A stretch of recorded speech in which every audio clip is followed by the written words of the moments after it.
I am pleased to present our speaker, Bob Nelson. Bob Nelson, as many of you know, is a lifelong Bayfielder who grew up in a commercial fishing family, so he is our resident expert on this topic, spending his summers out on Rocky Island and fishing himself for fun. He serves on multiple boards, including here at BHA, the Apostle Islands Historic Preservation Conservancy, which is sponsoring this series, as well as being a board member and president of the Bayfield Maritime Museum. He is an avid local historian and author, having published several books, including Bayfield Chronicles on commercial fishing from the mid-1800s to early 1900s, which he will be referencing through his program today. Without further ado, let's give Bob a warm welcome.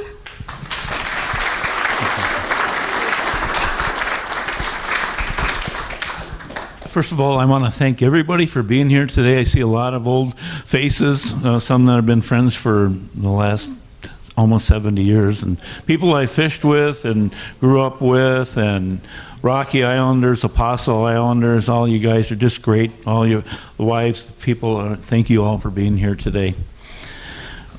At first I was going to really take this whole thing very, very serious. Then I thought to myself, Bob Nelson, you with a microphone in your hand and one of these digital people finders, I call them up here, switching off right and left. I'm going to look like Stan Laurel up here. One of these times you're going to see me pointing with this and talking. See what goes on? So I'm not really, I've done a lot of public speaking, but I'm not used to using these type of rigs.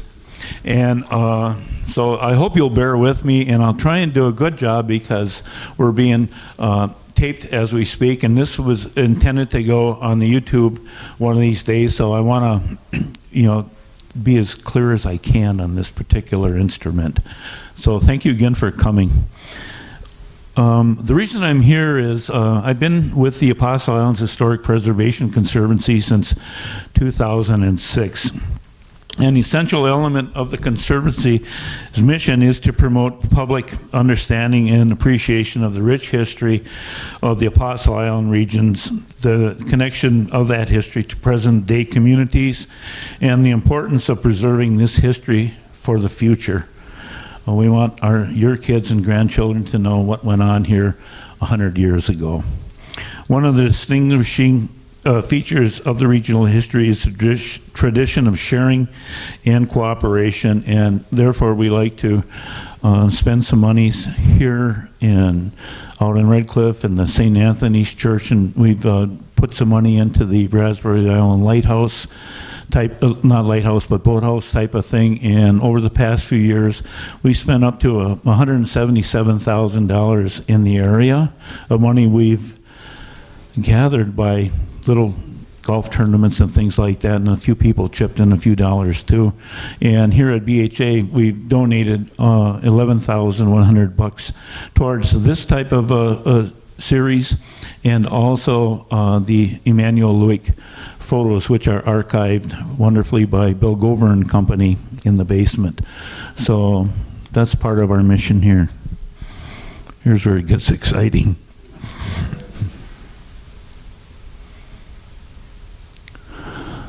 One of the things I wanted to do was talk about something that's near and dear to my heart, and that's growing up in Bayfield and the memories of one of the great entities and a bastion of the Bayfield's commercial fishing industry, which was a Booth and Sons Packing Company. I want to let you know that this just isn't all made up stuff. I actually did use references, and people that are far smarter than myself. And so what I've done is I've gone to the old Bayfield Press and the Bayfield County Press of 1870 to 1927. I've searched through them and done a lot of work and recorded everything in this manual, which is 335 pages, 20 of which is devoted to Booth Fisheries alone. So I picked apart the information out of there. I've gone to my old friend, long gone now, Curry Bell, from the Bell Building in Bayfield. He did a resume of Bayfield in 1885, which introduced the world through the press to this community, and he was quite articulate. Another wonderful source for reference is the National Park Service, Apostle Islands National Lakeshore. They had a lady up there by the name of Jane Bush, the PhD, that came in and did a book called People and Places, A Human History of the Apostle Islands, as a resource for themselves and for the public at large. So that's one spot. I really had, my whole thrust of this thing was to spend a lot of time talking about Booth Fisheries, but then I decided, no, I'm not going to do that so much. I'm going to tell you about the people and do a chronological history of Booth Fisheries. So I went to a source called America's Successful Men of Affairs, the United States at Large. It was published between 1895 and 1896, and they gave me the scoop on old Alfred Booth. One of the great resources out there on boats of the area, and the Booth's boats that were made available that old A. Booth owned himself, or Vernon or William Booth owned, was through a source called by C. Patrick Labadie, who is probably the quintessential historian on boats in Lake Superior, Lake Michigan, Canada, you could ever find. He had a lot of photos, and a lot of the information I have on the style of boats, the lengths of boats, and all those type of things are all through his great knowledge, which he shares. Harvey Hadlin and Bob Mackrith also have done a super job of documenting some of the boats in the area, and I used their fish tugs of the Great Lakes that Harvey and Bob put together. And if you're interested in that, you just got to take a little meander on your computer and go to harveyhadlin.com.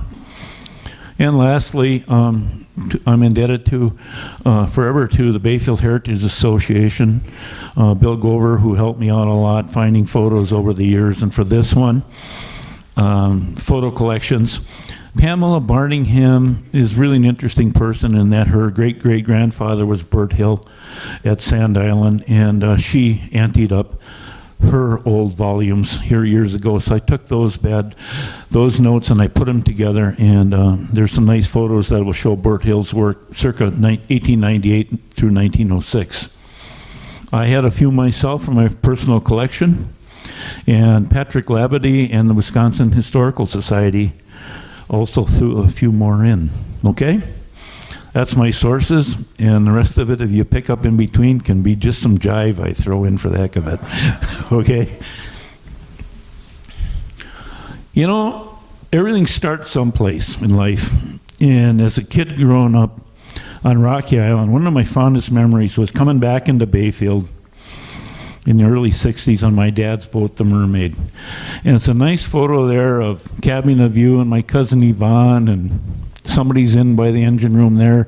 That little kid on the bow of the boat there is me, ready to tie up my boat, my dad's boat. And I remember him telling me, you got to be careful out there. And, you know, fearless little Bob, I'd come up the dock, and I can actually remember jumping off the dock and throwing tying the half hitches around one of the posts there. So when I put this together, I said, somebody's got to tell that little story of Bayfield's waterfront way back when, and then take it beyond your period in time, Bob. So this whole thing started with that kid on the bow of the boat thinking about times past.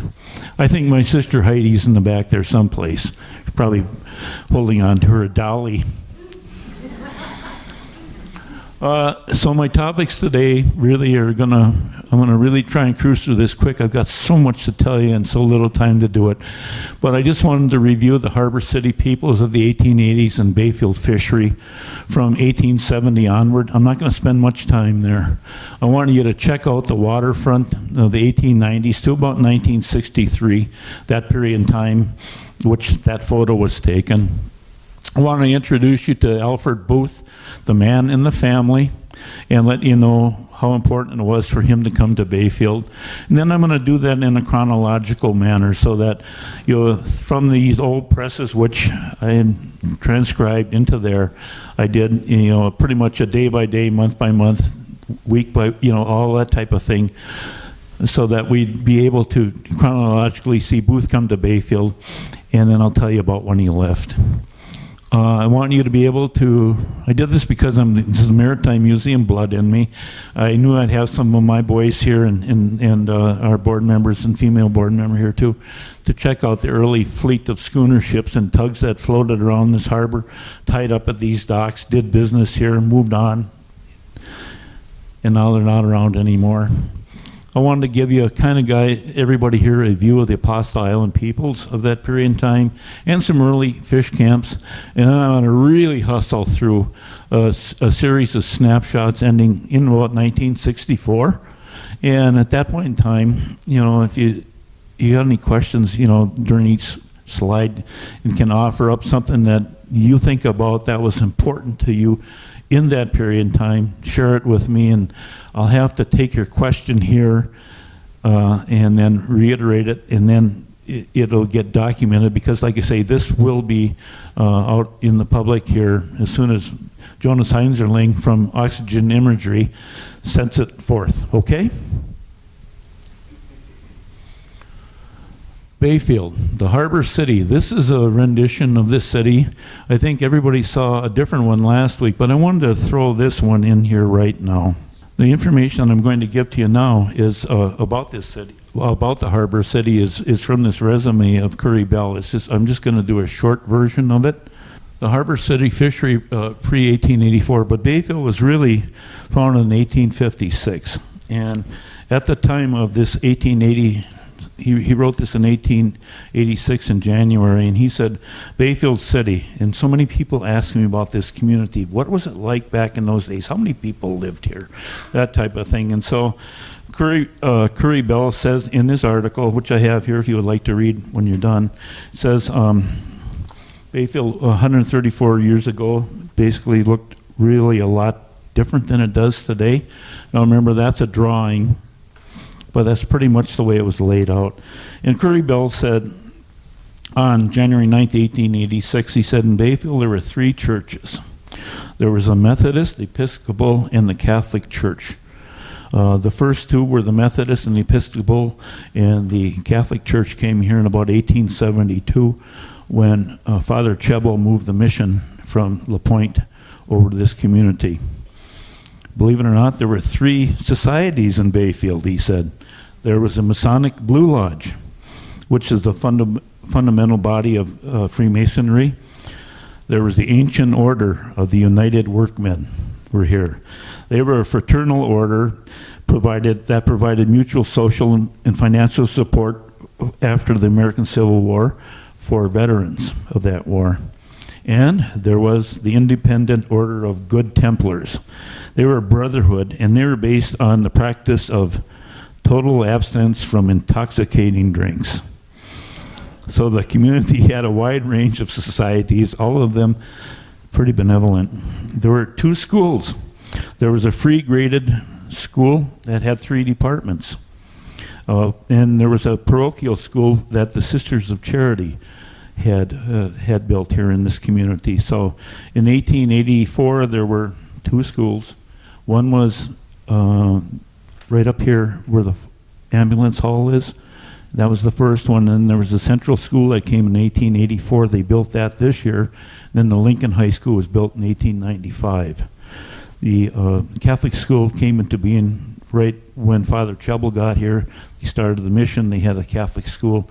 And then in 1898, I believe, they built Holy Family as a new and modern brownstone building. Marriages and births and deaths. Anybody here care about that? Well, I'm going to tell you about it anyway. Probably a few statistics in relation to marriages, births, and deaths will not be uninteresting to matter to some of the press readers, he said. And thanks to Colonel Cruttenden, who was the clerk of courts, they are hereby apprehended. Whole number of marriages in Bayfield in 1884 was 12. Whole number of births, 47, and whole number of deaths were 43. The size of the community was 1,490 people living in the city at that point in time, this area. The enumerations of the businesses amounted to, well, we had a sawmill and a planing mill, We had a coal yard. We had a post office. We had a bakery. We had a barber shop and a roller rink. We had a tin shop, an engine house, and we had a physician. 3 hotels. We had a planing mill, stone quarry, livery stable, express office, 4 saloons, 4 grocery stores, telegraph office. We had a drugstore, 1 news depot, 2 wood yards, 2 public halls, 2 attorneys lived here. We had a brass band. We had a U.S. land office. 2 notary publics lived here. 2 cooper shops, 1 jewelry store, 1 furniture store. We had a hardware store, printing office, a photography gallery, 2 meat markets, 2 lumber docks, 2 merchandising docks, telephone exchange, believe that, 1 blacksmith shop, 4 boarding houses, 2 dry goods stores, 2 insurance companies, 4 real estaters in town here, and a boot and shoe store, 7 general retail stores, and we had an undertaker. And then we had 2 millinery and notion stores and an observatory high on the hill, which you can see pictured there. That would have been up 2nd Street. So there was an observatory, so that in the spring of the year, this whole area was desolate. It was far from nowhere, and the people in the community left their homes in the spring of the year, and they were waiting to see the manistee or those boats of those nature turn the corner at Lapointe and come towards Bayfield. So they would go up there and have their picnics and have a good time. And then at that point in time, there were 4 wholesale dealers of fish in Bayfield. And that's where I'm going to take off from there and do a little exploration. So I'm going to talk a little bit about Nelson Batan and Sam Mahan. Frank Batan and Rich and Atwood were the companies at that point in time. They were large in the community, and but they weren't the only ones that had been here since about 1856. In my booklet over here, which I put together, I've documented that there were about 37 different fishing operation mongers, businessmen, places that sold fish, froze fish, shipped fish. So these were the 4 that came into play right in this period in time. But before that, there were 37 of those boys and girls in the business of moving fish out of the area. So in Bell's resume of Bayfield, these are quotes from him. He says, among the several firms in the business here, Batan and Mahan stands at the head of them this year in point of quantity and quality, and the amount paid out. The shipments of fish from this firm during the year of 1882 were 880,500 pounds, of which 700,000 pounds were salt fish, herring, 180,500 pounds of fresh fish. And they shipped their fish to all over the country to a firm in Kansas City, Missouri, and at that point they shipped about 2,000 pounds a week during that period in time. That's Nelson Batan and Sam Mahan. There's one of their ads from the Bayfield County Press of 1887. It says, they not only sold fish and Lake Superior whitefish and trout, but they were also in the business of selling lumbermen's and fishermen's supplies. They sold feed, pork, dry goods, clothing, and boots. They all were here, and they were entrepreneurs of the best form. The commercial fishing firm of Frank Batan conducted a varied business and very important one to Bayfield, which we noticed. In 1881, they commenced the erection of a dock, now known as the Booth Dock, which was completed in the spring of 1882 at a cost of $10,000. That would be right where the ferry boat landing is now. They were the owners of the N. Batan at that time, which was used principally by them in the fishing and towing business. So the Nellie Batan, like Cliff Hadlin called her the other day, said the Nellie Batan was quite the boat, and she was the pride and joy and the flagship of that Batan fishing operations back in those days. We'll see her in a minute. Their business that year amounted to $125,000. They did considerable jobbing with lumbermen, fishermen, railroad contractors, and others who brought in large quantities. This site is presently the Madeline Island Ferry Service.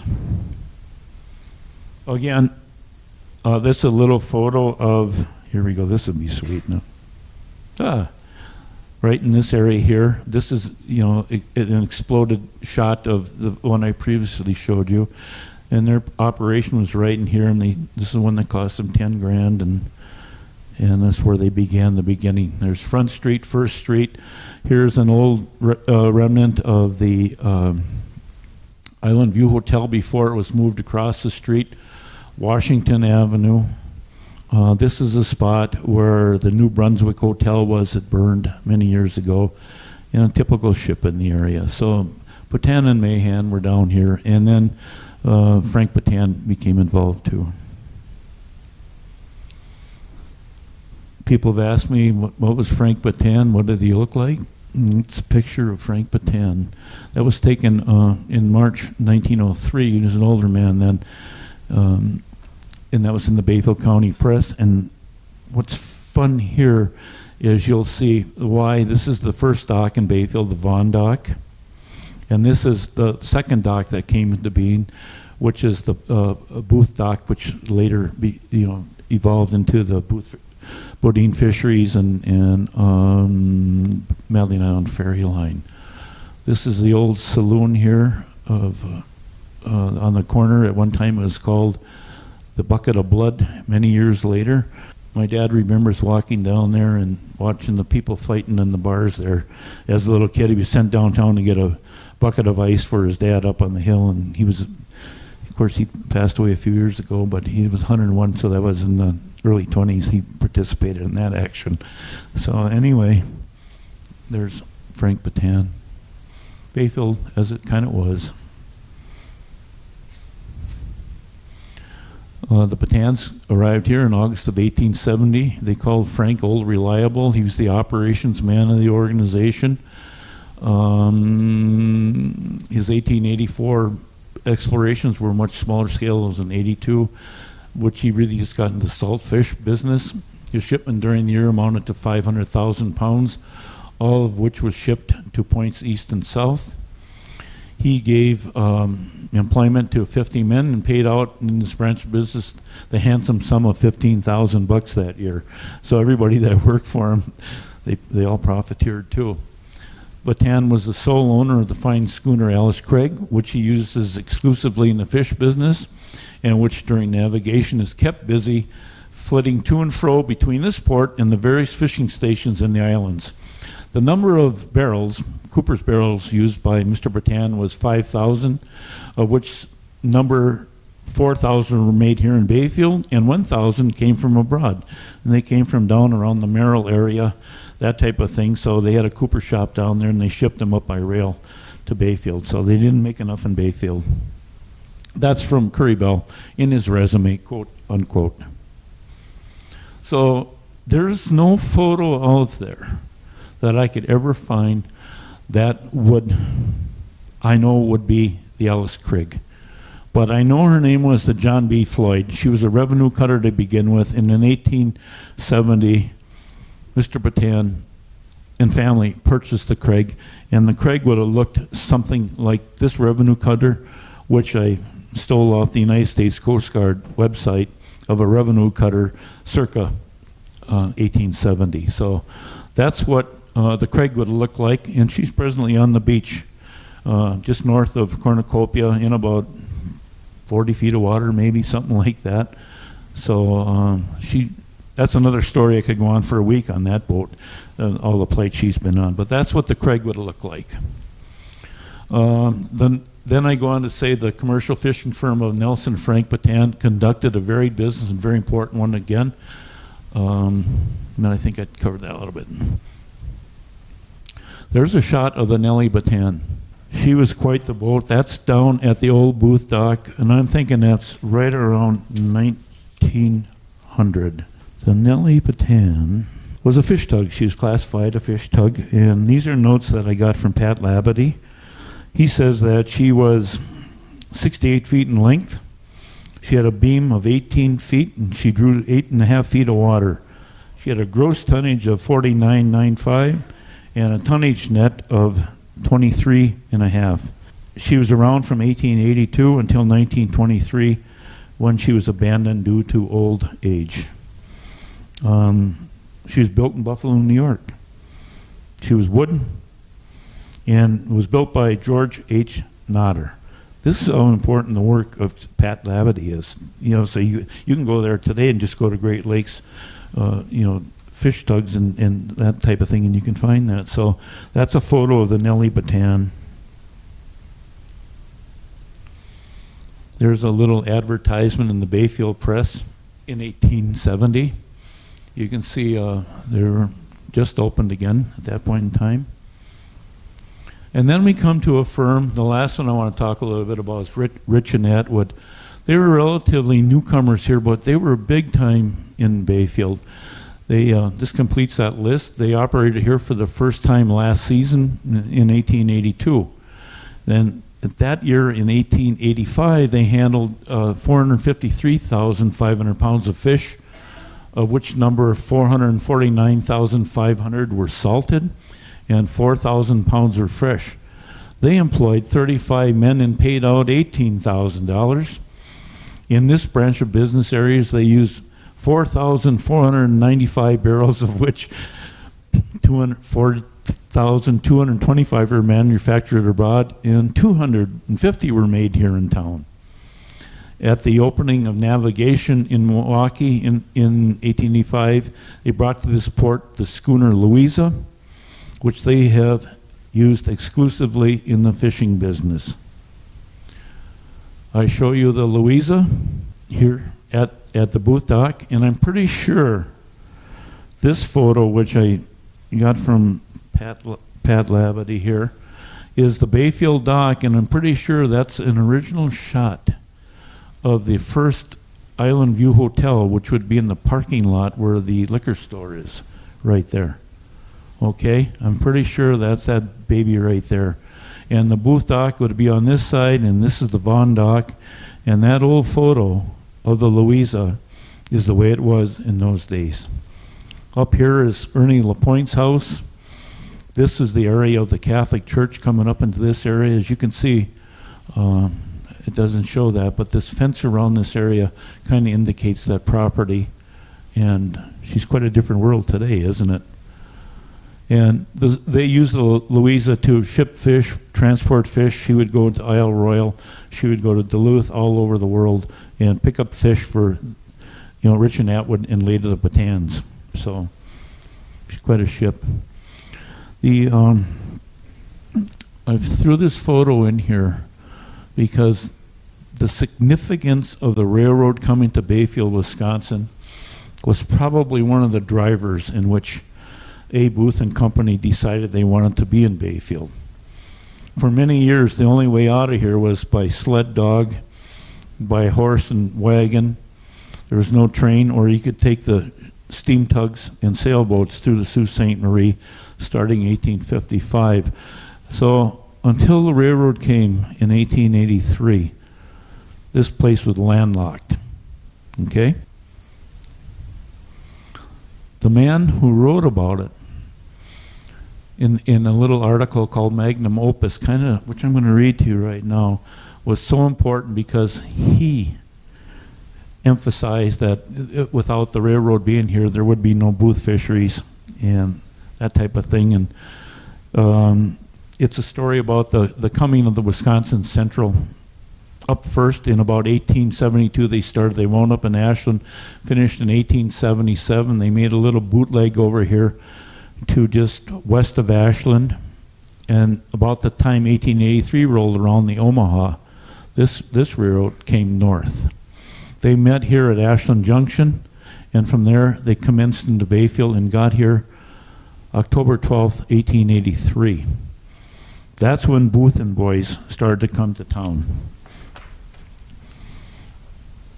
Short little magnum opus. This is by the tall sycamore, Curry Bell. He wrote wonderfully. He said, "Ere this issue of the press is read by our subscribers residing outside the harbor city," he's the first to coin the name Harbor City, "the first regular passenger train will have rolled into this village.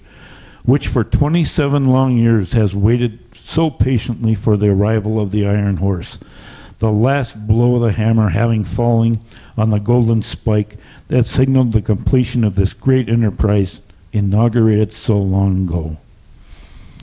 Bell goes on to say, the importance of this event to northern Wisconsin and the Great West, as well as this immediate locality, is incalculable. It forms a grand highway from the rich plains of the far west to the inland seaport, for which their products may find rapid and cheap transit to the markets of the east. It opens up and renders available to settlement a grand territory of valuable timberlands, and gives outlet to the great pineries of the northwestern part of the state, thus pioneering the way for the capitalist and the labor to the rich fields for their enterprise and skill. It renders available for maritime business one of the grandest harbors in the world, and its coming is hailed with rejoicing by the storm-tossed mariner, as well as by those who heralded its coming by settling upon its shores many long years ago.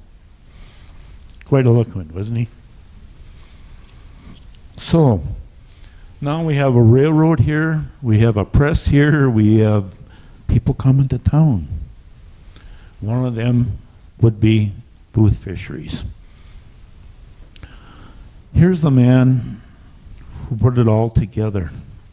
He wasn't here much, he lived in Chicago, but he was the kingpin of the whole operation. He was born in Glastonbury, England in 1828, and he came to the United States about 1848. He settled in Kenosha, Wisconsin. He bought a little wagon and a little train, and he moved the whole operations from there down to Fulton Street, Michigan Street in Chicago, and started up a little business and quickly expanded into 4 or 5 sites. He started out selling oysters, of all things. He was the oyster king of the world at one time. He died in 1902. This is from the excerpts of Successful Men of America. The year he came to America, he married Elizabeth Oliver. She was a member of an old British family, and she died a few years before him in 1902. He was survived by his 2 sons, Vernon Booth and Alfred Booth, and by a daughter, Mrs. William Gaylord of Chicago, who was constantly with him during his last days of life. He had a talent for trade. He promoted new and more profitable features of his business. He became one of the largest oyster dealers in America, and as time went on, he opened up packing houses in different parts of Chicago. He got bigger and bigger, and from there he went up and down the shoreline of Lake Michigan, Lake Superior, Canada, Minnesota. They had Booth Fisheries in all those areas, and they had tugs established in those spots. So that's the man right there. He's the guy that built the company, and this is taken out of the Chicago Tribune, Thursday morning, March 4th, 1902. So that's the granddaddy of Booth Fisheries right there. They were a large business. They were established in 1850, and they came to Bayfield, Wisconsin, March 1st, 1884. You could buy into their company. That's a copy of their stock. Oysters, fish, and canned goods. Like you say, that was his big deal back in those days.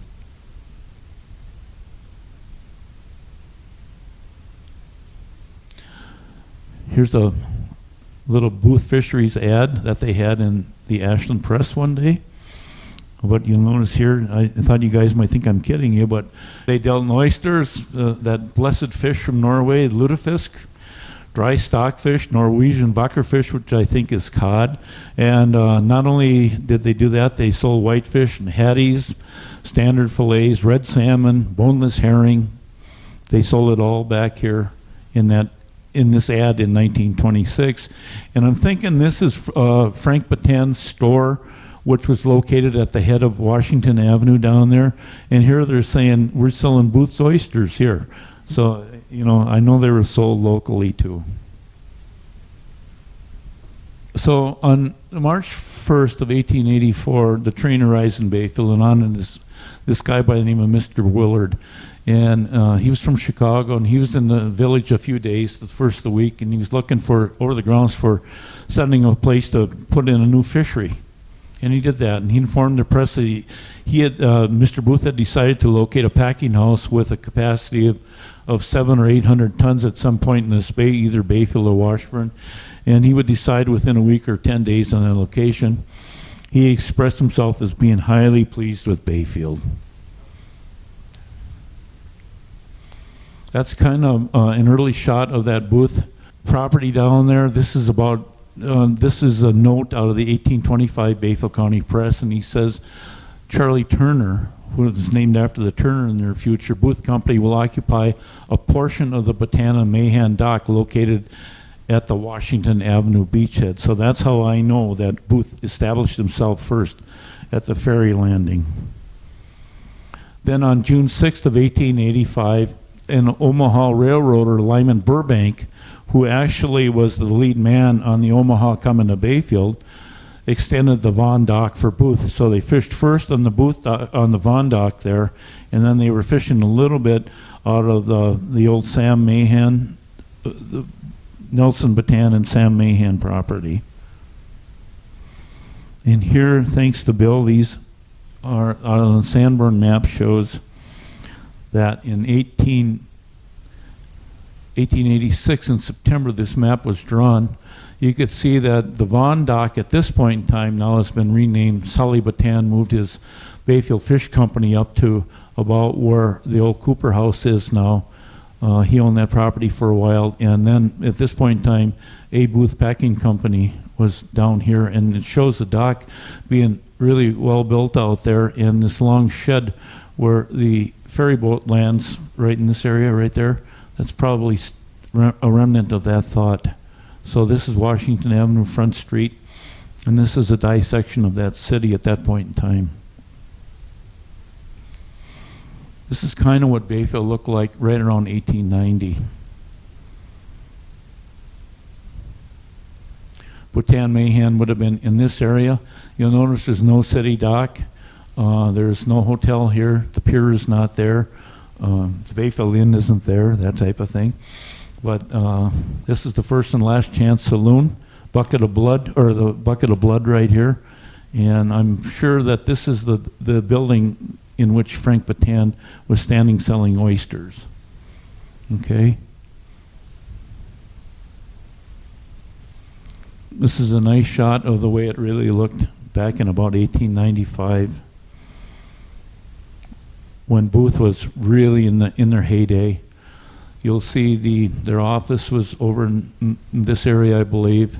You'll see the Presbyterian Church. It looks quite a bit different than now. Right here is the Island View Hotel now, and the night home is behind it. Frank Batan's office is right here. The Bayfield Transfer office is right here, and you'll see the railroad tracks going by. By now, they have the track into the dock on the Vaughan dock. Here's the tug Favorite. That was one of the tugs in Bayfield at that point in time. She was a puller, and she belonged to Artie Pike and that group. It's the herring shed as you see it right now, the packing house, the ice storage building was here, as well as the tramway that hauled the ice up from the lake. A couple of the sheds along here. Here's the Barker. She was one of Booth's boats, and I'll get into her a little bit. And the Tug Curry, which basically was sold by Atwood and Sons, Rich and Atwood, to the Booth people at that point in time. This is an old photo that came from my Uncle Norman. He had that someplace, and I gave this photo to BHA, so it's back in stock here. On March 29th, 1884, E.R. Devat, an agent for Booth, was in the village, and he was trying to secure ice already put up. He said that at that time, remember they were looking at being in Washburn too, and he went down there, and the city of Washburn was having a lot of problems. They had those mills. They had 3 big mills on the lake, and they were hauling coal and dust in there, and all that ice got full of ice and dust. And so he decided at that point in time that he would locate Booth Fisheries in Bayfield. That's kind of what Washburn looked like. This is a lithograph of that town back in those days, and you can see this is after 83 because here's Omaha Street and the railroad went by, and here's the old the old landing docks down here. Here's the old Chicago, St. Paul, Minneapolis, and Omaha railway dock here, and the 3 mills along the southern end of Washburn. Bayfield Street right here, and so forth. It's a nice little shot of the Bayfield. They finally, in February 27th of 1886, Booth finally purchased the Rich and Atwood operation. Again, that would be right in here. And you can see the ice house is erected by this photo, but number 1 is the old Opera House, the Memorial Hall. That burned in 1926. And the town hall is right here. This is where all the business transaction was done in the community then, and that would be where the ambulance department is. The Island View Hotel is here. A. Booth and Sons Packing Company, formerly Botana-Mahan, is right here. The New Brunswick Hotel is right here. The Andrew Tate Building is right here, okay? New Brunswick is right here. So that's kind of the way it looked in 1895. So Atwood sells out to Booth, and I just wanted to tell you a little bit about one of the boats. This is the R.W. Curry. In 1884, he went to Chicago and picked her up and brought her to Bayfield. And she was a powerhouse. She was one of their premier boats. You see her there at the Booth dock, and you see her, I think that's, I don't know, I want to say at Rocky Island, and maybe not. It looks like she's backing out of one of the island spots. That could even be at Manitou, somewhere in there. The Curry, she was 95 feet long, and they had the steam-powered engines in her. You can see the large stack on her, and she was around from about 1880 to about 1910, some period in time like that. So the Curry was in this area. There's a shot of the docks down there at that point in time. What's interesting about this is about 1900, and you can see how the water line has changed a lot. From right now, I believe the beach is right out in this area. My dad remembers when he's a kid pulling up to here that on the Turner, they were loading herring right in this spot, and now this whole area right now is all filled in. Here's the tracks to the Bayfield transfer that went north, and notice how they had an ice slide here, and they had a deck out in front of probably where the Cooper building is right in here, and this is all water up to that point in time. And I asked my dad, I said, how the heck happened there? He says, all those floods and all that rain over the years, it just filled it in. Unbelievable. And here you can see one of the coach cars that were in town, probably to take the Bayfield baseball team out to Roy's Point to play a game, or pick up the Red Cliff kids there and go play in St. Paul, or they played all over the world in those days. They had really crack baseball teams. This is a plot map of Bayfield, 1871. I wanted to show that because you guys are probably thinking, what does he know about the Vaughn's Dock? Well, the Vaughn's Dock is showed here on Washington Avenue, and it's charted here. This piece of property right here is the Widow property, and this is one of the last pieces of property sales on lot 6, 7, 16, 17, block 71 to Booth from Miss Sarah Whittle, who is tied into one of the early Bayfield investors, and I could never figure out it. I think it's through the Rittenhouse family that she became a property owner there, and on which they proposed erecting their mammoth fresh fish freezing and cold storage plant. So that's out of the Bayfield Press on that date in 1886. You can see here's where Pike's Dock is right down here. This is on 3rd Street, so anybody ever drives down 3rd Street, you'll be able to see that where Kenny Dobson's dock is. That's where Pike's Dock was. The courthouse was down here in those days on Fant Avenue, which is now Penny. There was a hotel here and a hotel here, and the school shows on the corner of 2nd and Washington Avenue. The Catholic Church is located here at this point in time. Okay. All the streets are laid out by the names of people who invested heavily in Bayfield. I don't think Washington was one of them, but Fant, Wilson, Fant, Rittenhouse, Rice, Sweeney, Lind, and there's a couple more in here. There's Front Street, and then there's Pine Street, Spruce, and Birch Street, which would be up on the north end of town. No 13 then, no. That was carved in the 20s. So this is a nice shot just by our old friend Emmanuel Lewick. I want to thank Bob Mackreth for taking this old dusty old photo and reinventing it, and this is part of the Lewick collection. But I wanted to show you what life was like a little bit in Bayfield at that period in time. Again, you'll see it has to be about 1902, because here this shows the Catholic Church, but in 1902 the old mission church is still there. And behind here was the cemetery that the Catholic people used in those days. So in about 1906 or somewhere in there, I think they moved everybody from town up on the big hill up there. Okay? But anyway, but this is kind of nice, and I know some guys in this room have participated in this ice cutting deal. I see Dean there, and I seen Jimmy Erickson and stuff, and bottom line was they'd hire their winter crew, and they would cut a line like over here, and they had a handsaw in these days where they scored these areas right here into 3 foot by maybe 4 foot chunks, and then they would break them off. They'd get that first line opened up, and they'd get the ice over to here, and they'd have these horse teams waiting for them on the other end, and they trolleyed them up here, and it went into this large ice storage shed. And then later on, the stuff that's on top in here would be piled this high in this building. And it would be there, they could have ice to hold, I think, maybe 2 or 3 years, and they put sawdust on it, and they just hold it down, and they'd use it eventually, and evidently it'd fill it up every year. But the horses would pull it up there, they'd had a team inside there that throwing sawdust on it, and over a period of time, they'd bring it down to here, and they'd chip it up, and all that ice would either go into the fishery, or if you went uptown for a drink, brandy and water, something like that, you would have lake ice.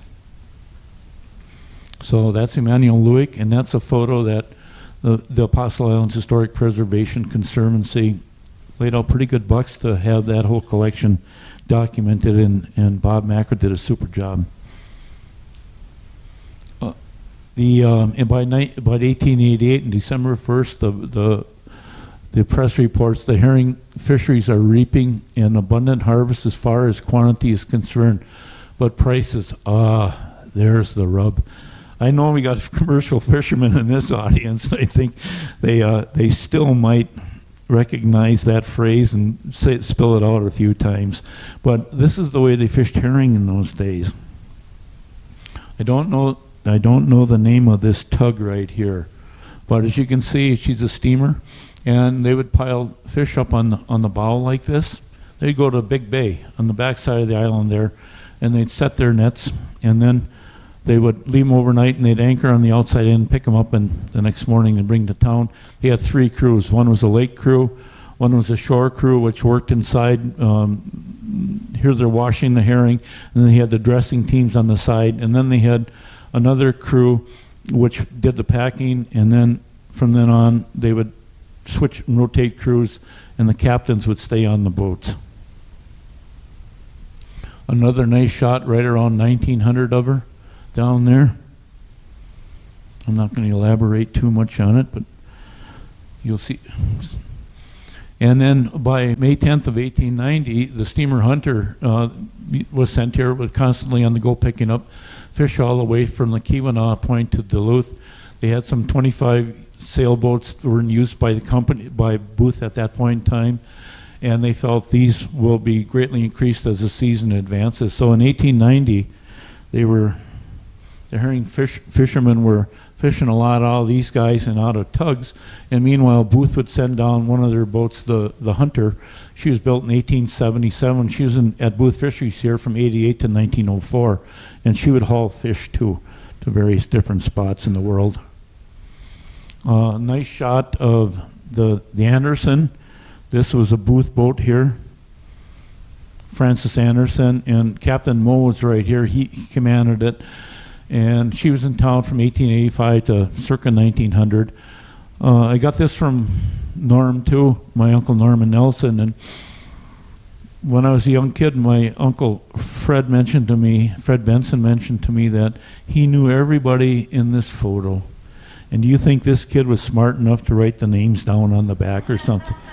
So he knew everybody there, and it's long gone history. If there's anything you learn today, is write the names down on the back of your photos and date them.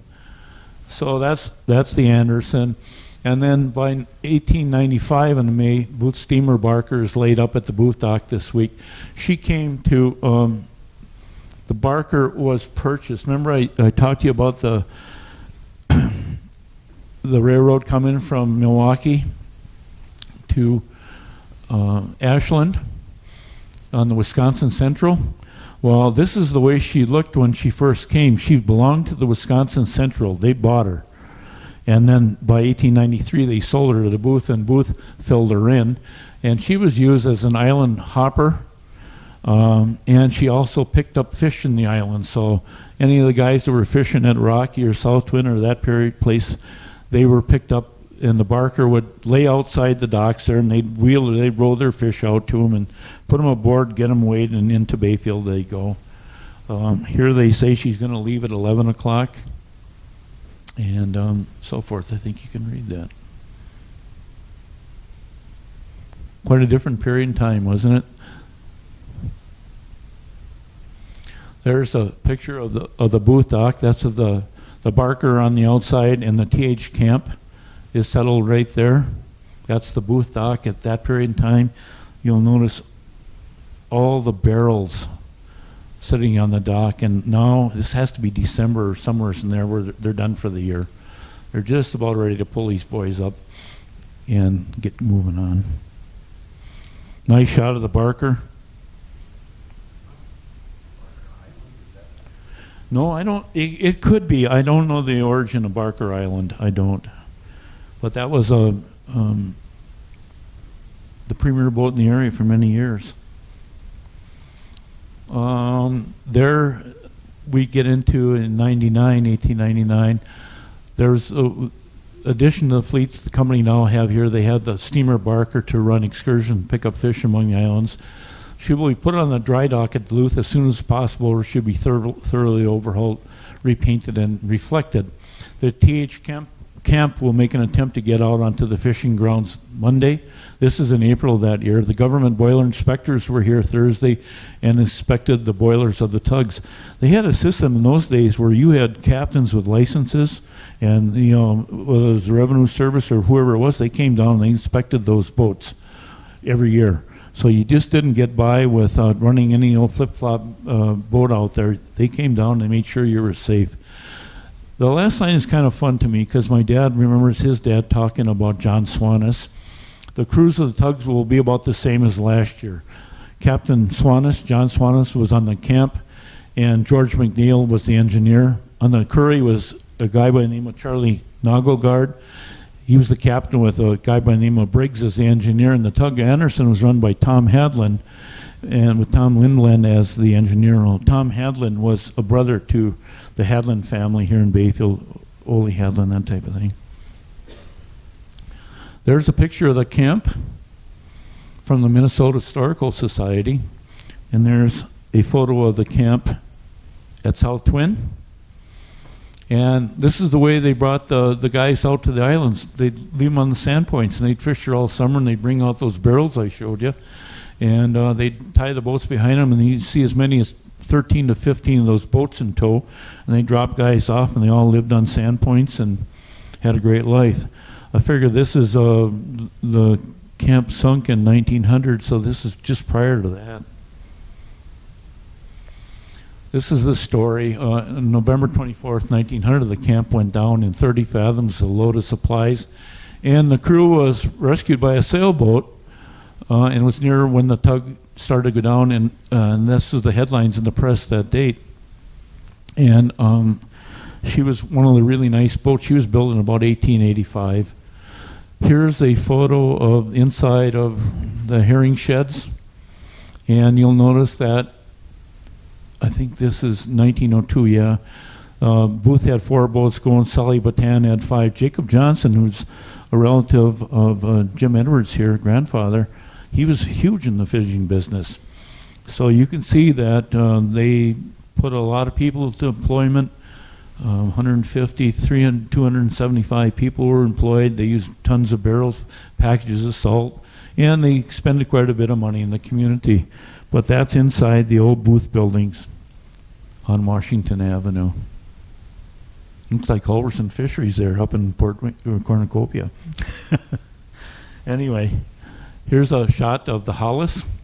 They had a number of boats that Booth owned around the state. She came in from Canada that year, and she was in Bayfield from about 1909 to 1937, off and on. She wasn't a traditional boat in Bayfield, but on top up here is a really nice photo, the best I could do with it anyway, of one of Bayfield's premier old fishermen, Martin Erickson. And I threw this little photo of Jimmy Erickson in. This is 1948, because he continued the tradition of fishing for many years. And I thought, Jim, you might like to see that photo of you when you were in dancing modes. 1948. So over the years, some of Bayfield's fleets. I'm going to go through this quickly now. They had jobber tugs in Bayfield. They were so big that they would hire boats from out of the area. They'd come from Montonagon and all over the area. And some of the boats were the tug Arthur came out of Ontonagon. The Fashion was out of Bayfield. The tug Bayfield fished for a few years. They would, hire the crews and put them on there, and they'd fish outside of Big Bay. And it wasn't until about 1910 that they really started fishing the Sand Island area. And this is a picture of the Tramp. She's in Bayfield here. The Tramp, the Fashion, the tug Bayfield. She was built in 1909 by the Miller family here. Shine Miller, Billy Duquette, and Henry Walksmith had her built. She was mainly a logger, but for a few years she went fishing.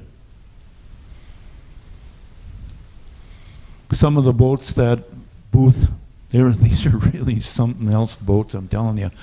They built the America. She was into the passenger business, that type of thing.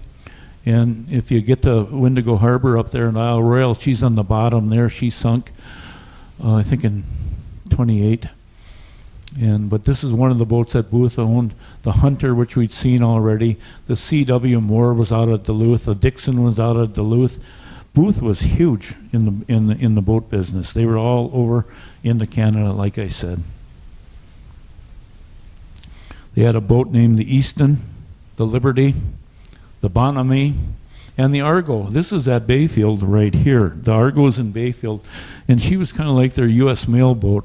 And I think the boat that's sitting right there is the Nellie B. too. The Nellie Batan is at the dock, and this would be at the Vaughan dock in those days and the Booth dock. And I think that's the Barker right there, the Nellie B. and the Argo. They're all boats. So the Argo was built in 01. She was around till 38. You can see the dates that these boats were built here. 1896 to 26 and 1899 to 1919 type of thing. Then we get into the classic C.W. Turner. I mentioned that name once before. The Turner was a boat that came here in 1912. She was here till 37. She was built in Duluth for Hogfell people up there, and she had a gas engine in her to begin with, and then she had a Cullenberg in her at the end.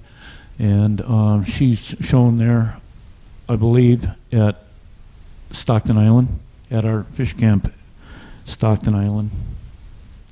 Another boat that I rode on as a little kid, it kind of brings tears to my eyes, is the old Apostle Islands. I don't know how many boat rides we had on that to the islands, but she was also a fish pickup tug.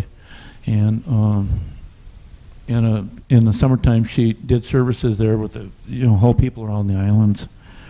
So on tours. Here's Eli Hendrickson. I recognized him right off the bat, and she's out for a day's run. So she was a beautiful old boat, all steel, a Berger boat. She finally wound up in Duluth, up at Stan Steverson's place. He bought her in '58, and from there on, she kind of went downhill afterwards. She's pretty much a heap now. A few shots through the islands. We saw the camp at Willie's Island. This is the longshoreman's cabin at South Twin. This is a booth building that they built. And I'll tell you when I think it was built. You see this photo right here? You see that number in the back there? 1896. I'm thinking Booth established himself right in that period in time.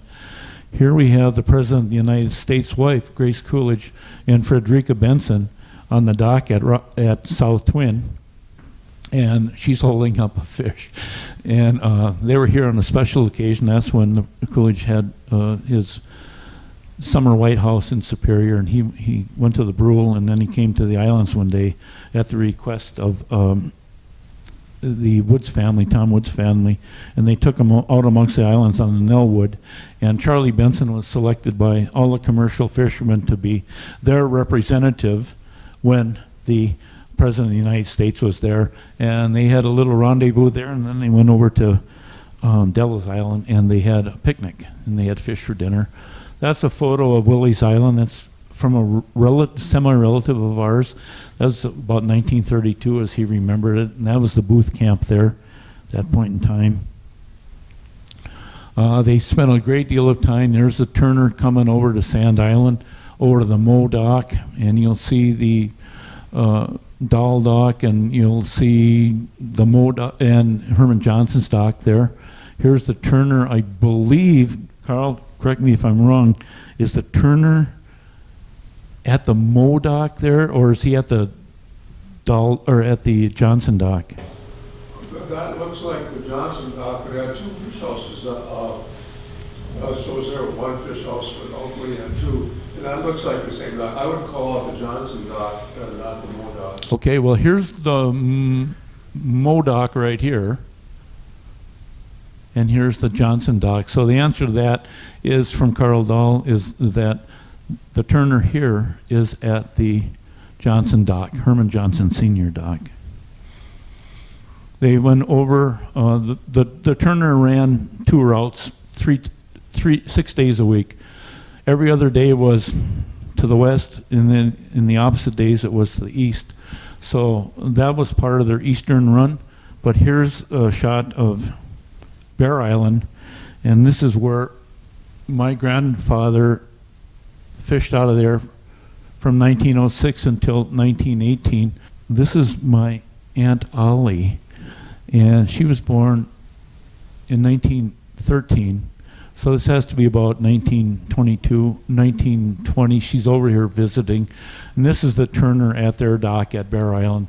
This is the cabin where my grandmother used to make dresses for the girls in the summertime when they lived out there.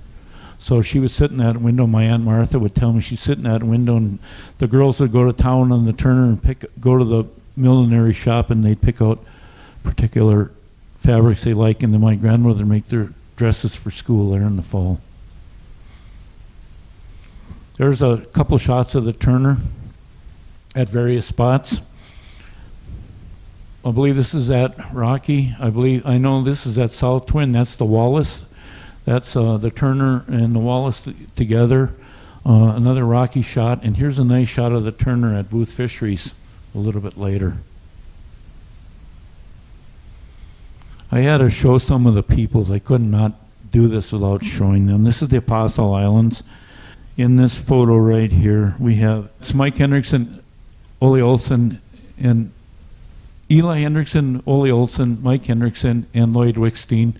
The top photo on the right is at the Benson Dock at Rocky Island, circa that period in time. The next two bottom ones, the bottom one on the right over here, is at the Olaf Edwards place, circa 1946, somewhere in there. And the bottom one there is at our dock at Rocky Island in about 1952. Is that your father with his leg up on the island? I'm not sure. That could be my cousin Ron right there. That's my dad's boat when he fished out of the island. They, like I said, they went east on Tuesdays, Thursdays, and Saturdays. So there's the Turner over at Billy and John Hagen's place at Madeline Island. That's long gone. Those photos are rare now. There's the Turner at Billy Hagen's dock. There's John and Bill Hagen at the net reels with their dog. And you can see their boat, the Eagle, there. And that's kind of a review of their fish camp. But anyway, their Turner took many, many tons of fish out of their hands too as they move.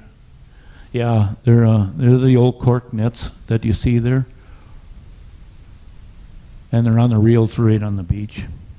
That's the Hagen's Cove, they call it, about 1936.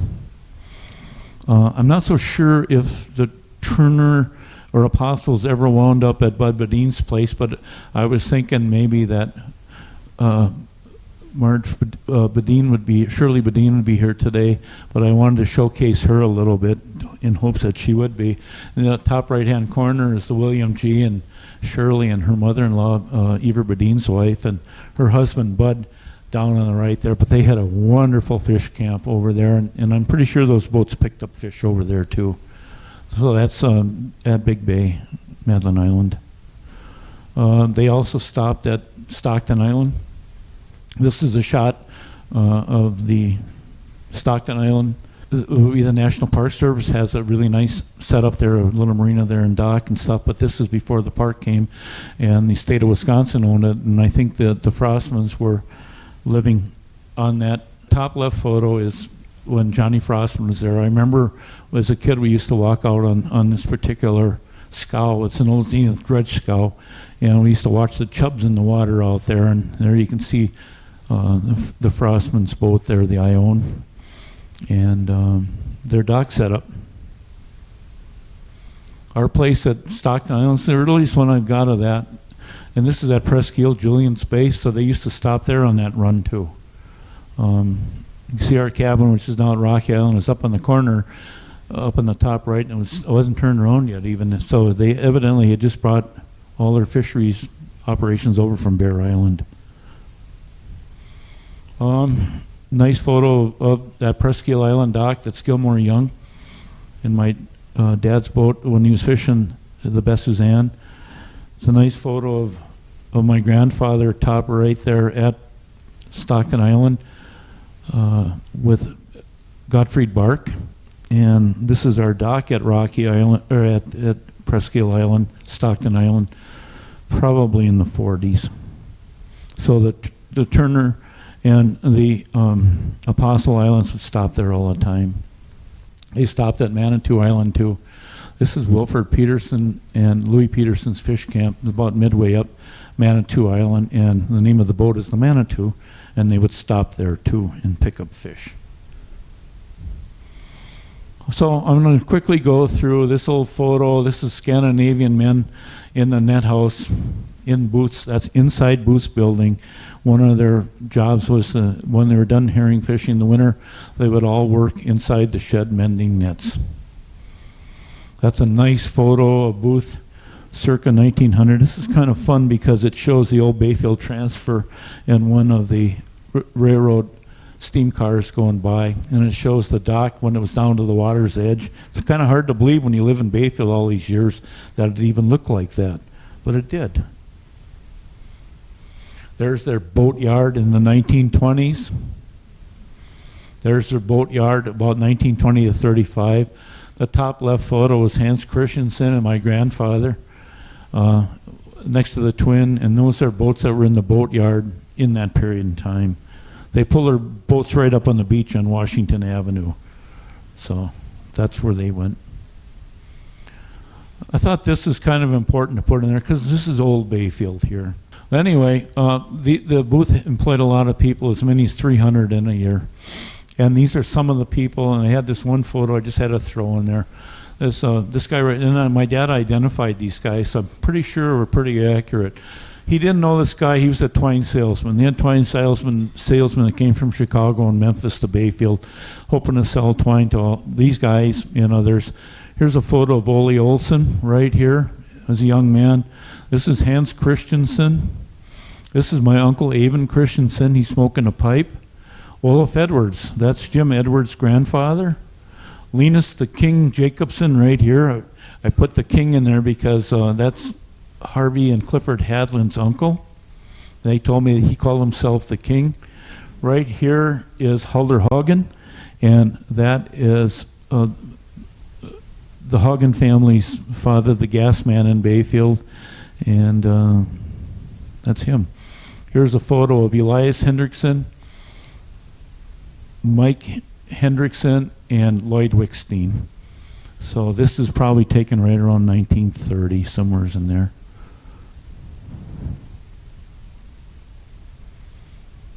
Picture of the dock. That's the Marie when she has a fantail. Remember that, Dean? When she was a fantail. Now she's up at, the Marie is sadly sitting in the field up at Erickson's berry patch. We have a picture of the Turner there, and this is when Ever Badine owned her. And this is a photo from Bud and Shirley Badine. Another shot. This is the Bensons as they came off of Rocky Island. The Mildred B. Mildred is standing on the Mildred B. And I don't know who the rest of the kids are, and I'm not sure who this boat is, but they came in. They had family camps at South Twin, and they were there until 1932. So I'm pretty sure this is before 32. Another photo of that particular area. Flood of 42 did a lot of damage down there. It's the only photo I have of that. But this is the Faithful pulling on a little fish tug there, and you can see what the damage that flood of 42 did to the main building out there. So after that period in time, the company did some major work, building that up and getting in halfway decent shape. Picture of the Bobby, the Manitou, and the South Twin down there. They were all herring fishing boats. This little picture is from the paper and shows the Lily May and the Lola on the outside, and I believe the Manitou, the Marvell there in the center photo. The Lola, that was Captain Meyer's boat. Lily May, my grandfather built that boat. Women were active in the fishery. I had to throw this one. It's a nice photo of Alma Peterson, about 1950. Women played a huge role in that herring fishery operations.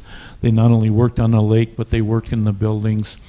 And the wives of some of the fishermen would bring us cake, that type of thing too. So there's a nice photo of Fred Grant and Fred Gordon inside Booth Fisheries, weighing fish. They were part of the inside gang. The 1960s were a huge area. This is where every kid in Bayfield had a job from about the middle of November till the second week in December, and was picking fish for somebody. And this is kind of like the old Booth building where they're pulling herring out of the deal there. Here's a picture I put in there for Marine Halverson. Bring back fond memories, but I wanted to show you guys a little bit more on that, what it was like inside a picking shed. And I'm hoping Marine can set me straight here. I'm thinking, this is Jeanette, and could that be you? Well, anyway, these are the kids, and they all made their money for Christmas inside this building. And I'm pretty sure it was Morris Batan's, and there's a nice photo of, that fishery on the dock downtown. So that's inside the old herring sheds, picking fish. What do we get, 75 cents an hour, $1 an hour at the most? 1960s shots. Mid-60s. 1962 or 63. The Ivano brothers is there. Lily May is there. The Nancy Lee is there. It's another photo of her in about 1975 when it's starting to go to heck. The photo right there shows the Quonset hut, and the Egerson. I threw the Egerson photo in there because she's outside right now. So that's a photo of the Egerson and the old Quonset huts that all the old Bayfield kids remember. in her later days when they had a fire down there and she burned, and then I believe in about, Bill, you can probably correct me on this, exactly when the Bodine family purchased that property. I know it went from Booth to the Melina to the Bodines and then to Gary Russell and that gang, but this is that period in time. There's the little Bobby sitting pretty lonely down there.